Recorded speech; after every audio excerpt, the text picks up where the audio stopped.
handik 6 hilabetera beste bat egin du, bigarrena. Izan zen, 1975 ekainaren 11. Arrakasta txikiagoa izan zen, 1.000 langile inguru, egin zuten greba, ezta? Baina hemen Durangon egon zen izugarrizko errepresioa, ezta?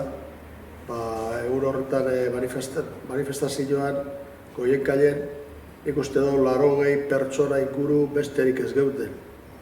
Eta kuarteletik pasatu ziren, igual 120, ero ez dakit, pilo bat, manifestazioan egondako batzuk, gehi manifestazioarekin zer ikusirik zuten pilo bat, ezta?